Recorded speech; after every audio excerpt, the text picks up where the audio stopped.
So in our previous video, we were able to add a new task. Yeah, we can now type stuff here and add them. Let's say share video to friends. I can click add task and we can we have a new task. Yeah, and we can just click add new task to add a new one. So we've been able to successfully fetch tasks and also add a new task. Now the next thing we're going to be doing is implementing the functionality to edit our tasks. Yeah, we should be able to update our tasks. We should be able to change them. So we will be adding that functionality using HTMX. Now to begin, we need to first create a form for our update, because our update is another state, is a different state. Our update form is a different state from the add new task form. So we need a different form for that, and it will even contain another property that you may have been missing since we started this. So let's begin. Let's add our, let me stop talking and just start coding. Let's add our update task form as our new template. Give it the .ejs extension. So here we have update task form. It's very similar to the add task form. In fact, I'm just going to be copying over the add task form right now and go to the update task form and just paste everything here. So put this aside. Now we can do some refactoring. First, I'm going to clear all this HTMX stuff. We'll clear the HTMX part. I'm going to call this update task. This label is going to be update task, so it's kind of different. Probably want to make the button different for some reason. I don't know what it's called. It's just a warning. Okay, just to show that, yeah, it's kind of new.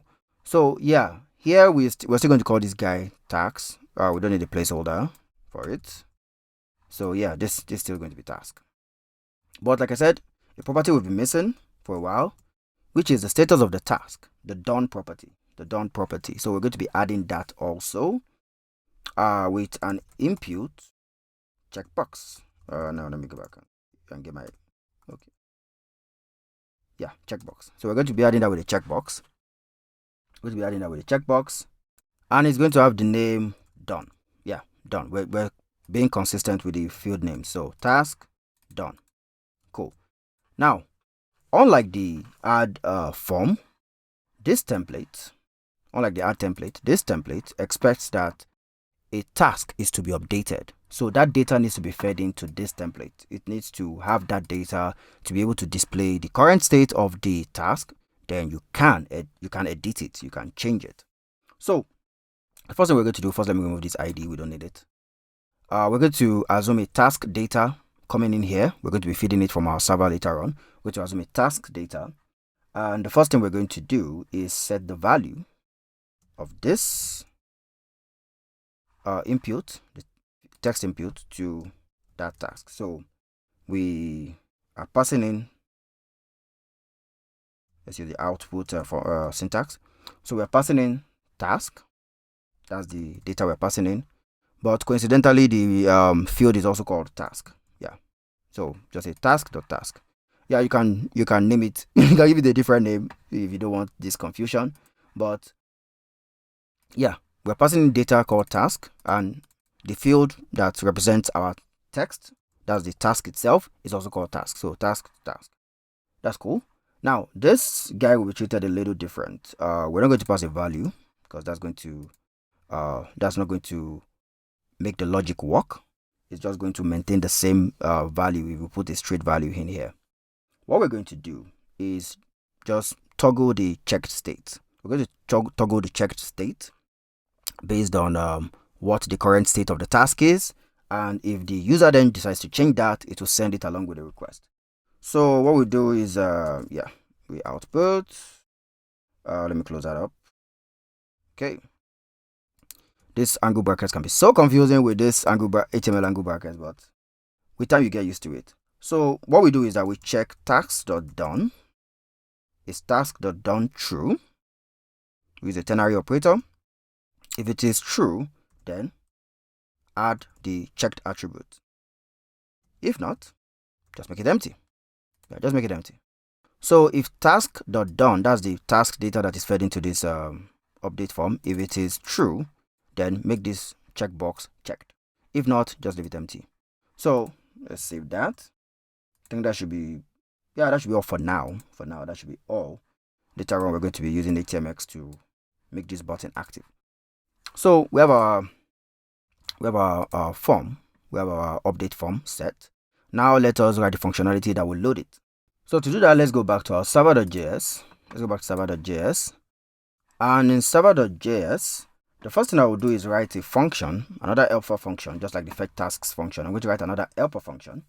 And this function is going to be the fetch task function. Not tasks now, task. Single task function. You can give it better name so that it doesn't roll off your tongue all the time. So fetch task.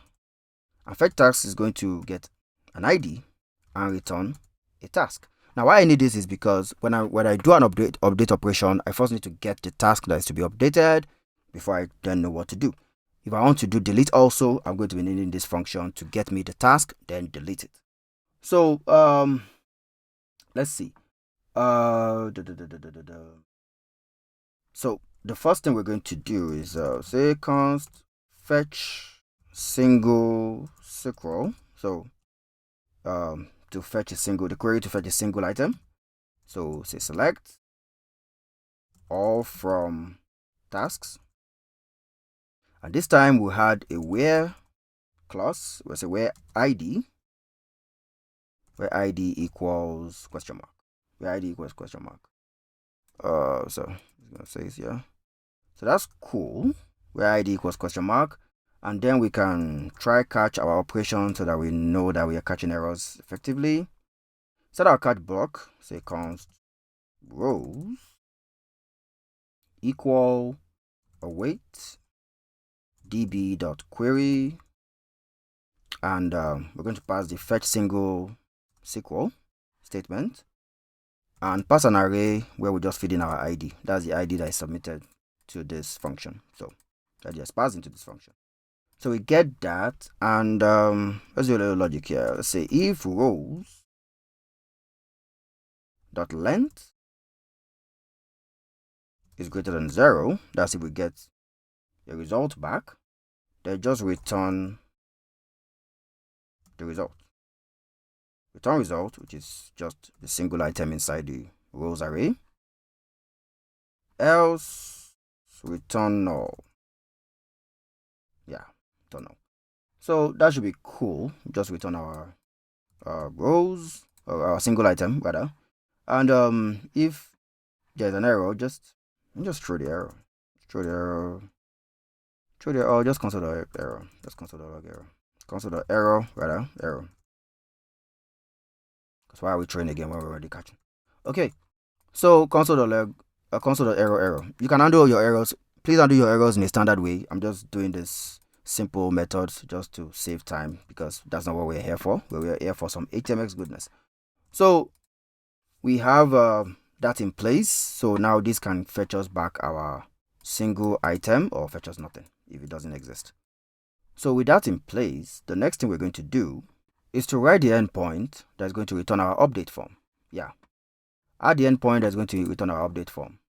So just as we have get task form and add task here, we're going to have the route that will get our update form and that the one that will update it. So first is to after get this, we'll just call it get update form, and this guy would need an ID. Yeah, you need to pass an ID from the front end so that we know which of the task you want to work on. Yeah, which of the tasks you want to edit.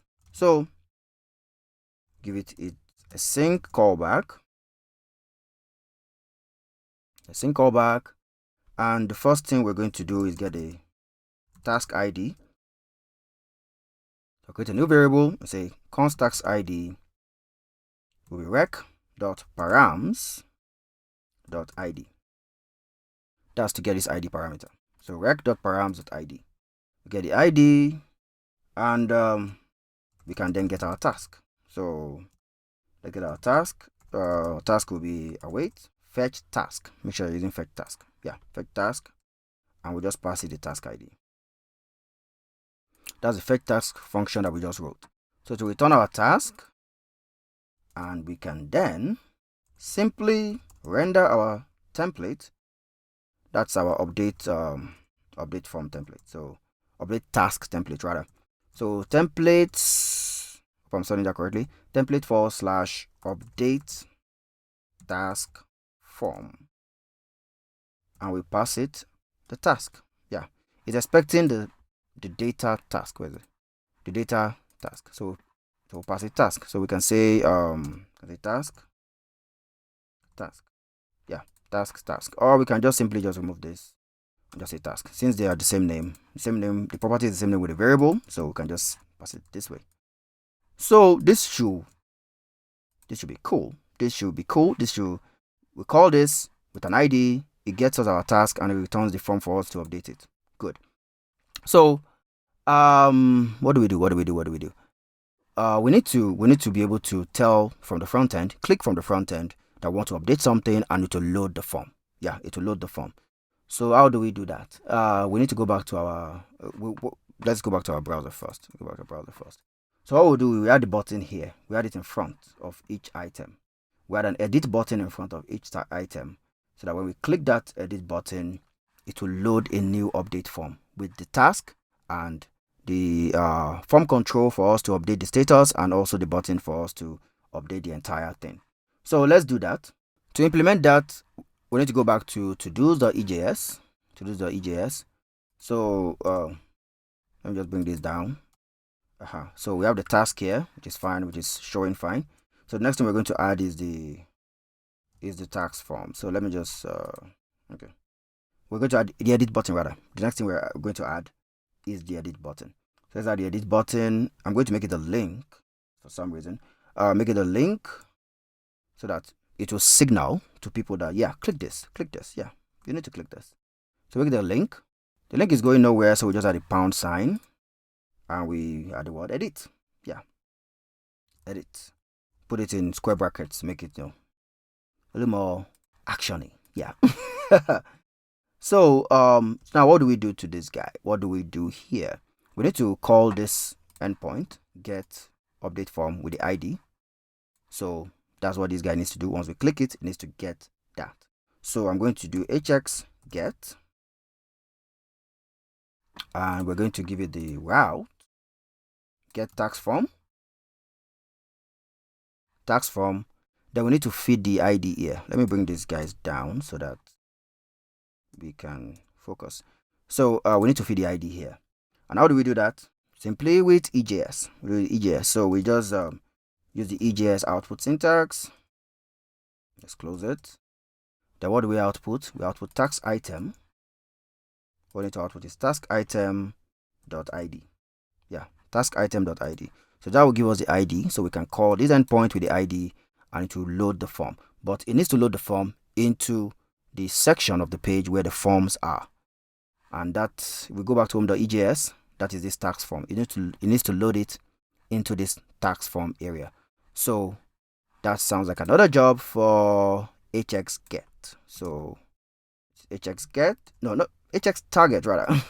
Another form for hx target. So hx target, we want to load it into the tax form.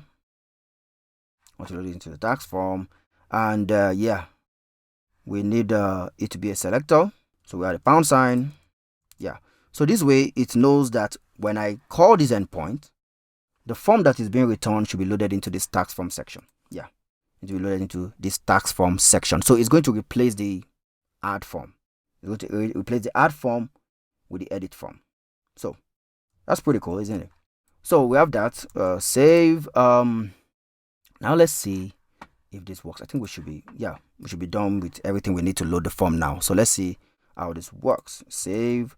Let's go here. Let's kill this. Bring it back up. Now let's go to the browser. Refresh the page. Cool. Now we have our edit buttons. So we have the enter new task. This is the new task form. But now that we click our edit button, rather we should be able to swap this form for the edit form. So let's try that out. It should send an HTTP request here. So let's say I want to edit publish video. So I click that. Yup. Yeah, it gives me my form, publish video. It gives me the checkbox, and I can update. Yeah, how cool is that? If I click share with friends, switches to share with friends. If I click record video, it switches to record video. How awesome is that? So now we have our update form loading, but we still can't update yet. We still need to write the functionality to cause this to update. So how do we do that? It starts with an endpoint. So let's just go back to VS Code and write that endpoint. So back in VS Code, yeah, we're going to be writing a bunch of code right now. So first we want it as a post endpoint. So we say app.post. Now you can follow all the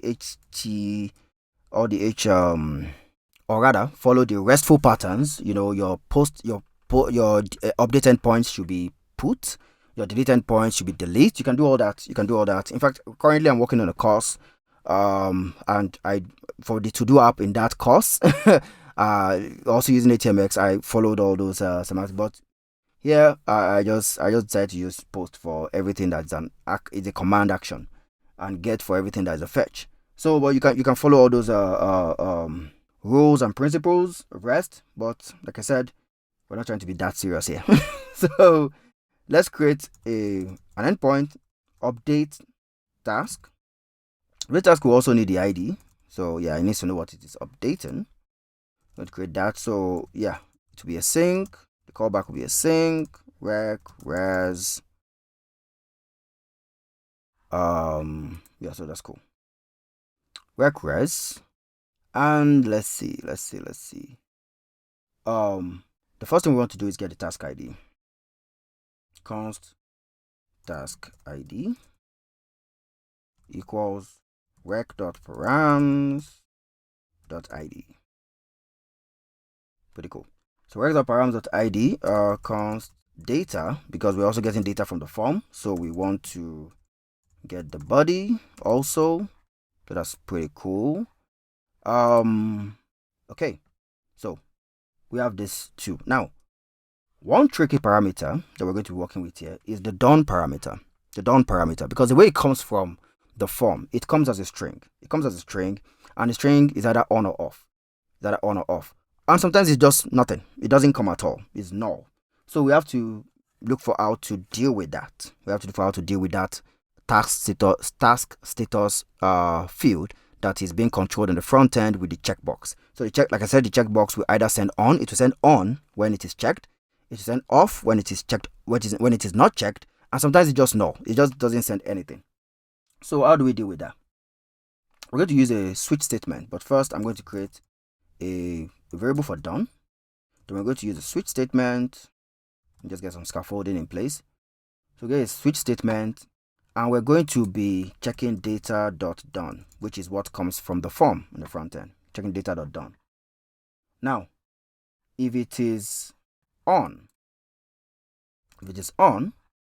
then done should be equal to 1.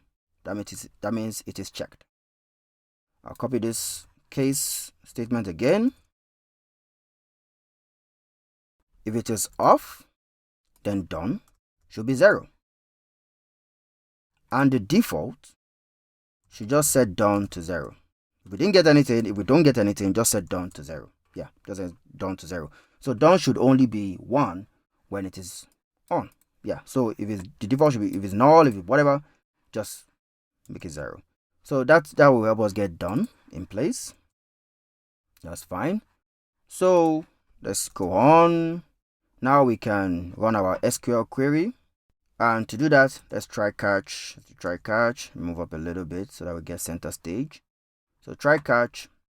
And now let's write const update SQL equals update the tasks table by setting task equal question mark, done equal question mark, where ID equals question mark. So that's good. Then we can update by running db.query,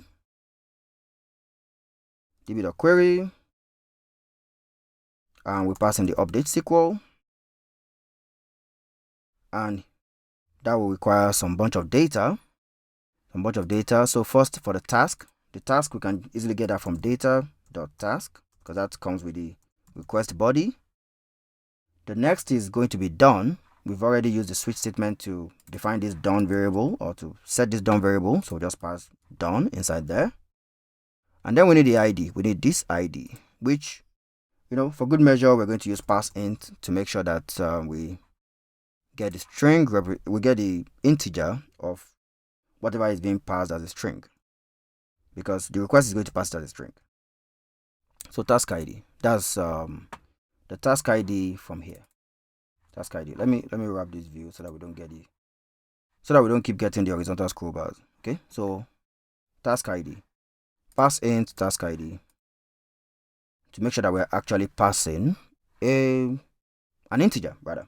So we have that update, and once we're done updating, we want to show in the front end that has been updated. Now, some people will do a lot of logic to swap the selected item, swap the selected item with the updated item. You return the updated item, you fetch the updated item, you return it, and you swap that in the front end. But I'm just going to be returning the tasks. Fetch tasks, give it a response, and it's just going to return an updated copy of my list. Yeah, just going to return an updated copy, and everything is super refreshed.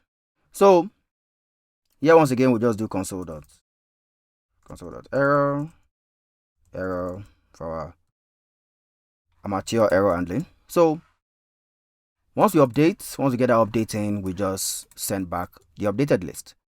So yep, that's everything. The first thing we did, we got the task ID from the parameter. We got the other request items from the body. We use switch to define the done based on the weird way it comes from the form. And then we run our update SQL, updating task and done. ID does not need to be updated, but we'll use it to get the exact item we want to update. And then we run our update, pass in the data, make sure that we pass in an integer for the task, because it comes from the request as a string, and we just return an updated list. So that's cool, that's done with the update endpoint. Now let's make sure that our front end uses it. So I'm going to copy this endpoint. Then we'll go to the update form. And here in the update form, we're going to write some HTMX on this button to make sure that it does what we want it to do. So let's begin. So I'm just going to start here. The first thing we're going to do is write an HX post. We set that to our endpoint. We need our task ID. We need our task ID here. So we use EJS to output that. Say task.id. Okay, that's good. So we have our task ID because the post endpoint needs it. And the next thing we're going to have to do is determine where the response is going to be fed into. So we call HX target.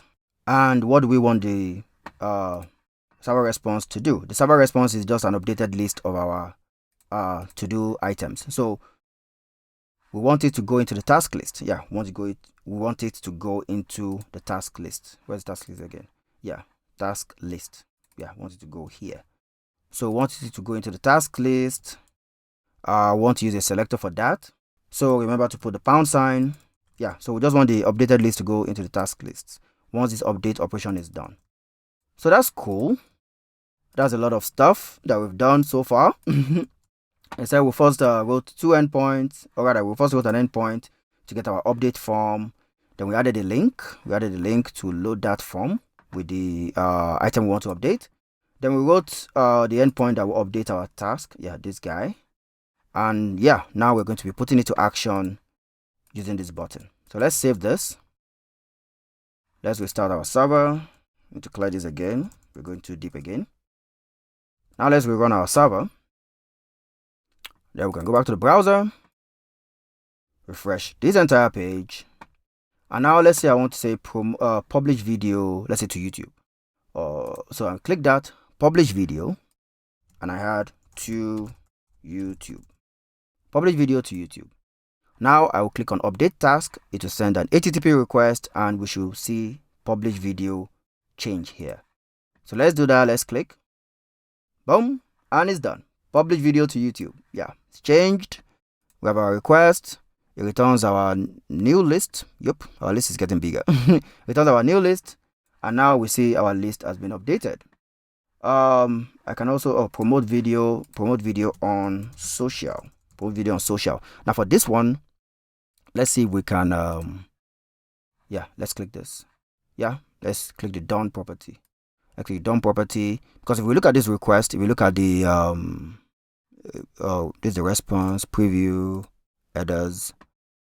Oh, okay, I think these are get request. I need a post request. So this post request has a payload, so it doesn't have any done property. It doesn't have any done property. But by the time I click this guy, I want to change promote video to promote video on social, and I've clicked this checkbox, so we should have a done property now. So when I click update, it updates. But if you look at this, it now has done equals on. Yeah, done set as on. So it has that, but right now we can't visually see on the front end what effect it has on this. So let's make a quick update, because in the last video we're just going to be learning how to delete stuff, and that's all we want to deal with. So let's do a quick update that will strike any item that has been done. Let's go back to VS Code to do that. So back in VS Code, I'm just going to go back to to-dos. Yeah, and what I'm going to do to implement that, definitely I'll be using CSS to strike through. I'll be using CSS to strike through, and I only want it to affect this item. I don't want it to affect these buttons. So what I'm going to do is I will put a span tag around this guy. Put a span tag. So just put it back here. So put a span tag, and I'm going to use the style attribute. And inside the style attribute, I'm going to use EJS to control whether that styling should be added or not. And just use the output syntax. So inside here, what I'm going to say is if task item .done is true, that's using a ternary operator. If it's true, then add the CSS style text decoration line true. Text decoration line true. Let me wrap this view so we can see everything. Text decoration line true. So else, just put an empty, yeah, make it empty. Just make it empty. Just make it empty. Now you can also use a class for this. I think a class most likely will be more appropriate, but I'm just using style here. This is telling me, oh, it should not be empty, because this rule actually defines that it can be empty. But all these are ignorable errors. You can just save that. Now let's refresh. Let's restart the server first. Start the server, and now if we go to our page, we know that promote video on social is now done. Yeah, we've updated it. So let me just refresh, and now you see a strike through. Yeah, strike through. How cool is that? Let's say edit video is also done. Edit video, checkbox, update, strike through. Simple and cool. And we can pick the previous one, deselect, update, and it's back open. It's now an open task. So yeah, that is how you update your tasks. If you have gone this far, you really want to get this done. And I applaud you. This is great. So the next video it should be shorter than all these previous ones. We are going to be creating a delete button. Yeah, we're going to be adding another action here, which is delete action, and with that we can delete stuff. Now you see this is an update form. You click it, you see an update, a record to update. But if you want to add new stuff, that's why we added this button. So you can click it and you can add new stuff. Yeah, you can say after sharing with friends, what should we do? Check analytics to see how our video is performing. Check analytics, click, and it had our add functionality still works fine. It works very fine. So all is well, everything is working fine. So in the next video, we are going to be adding a delete function.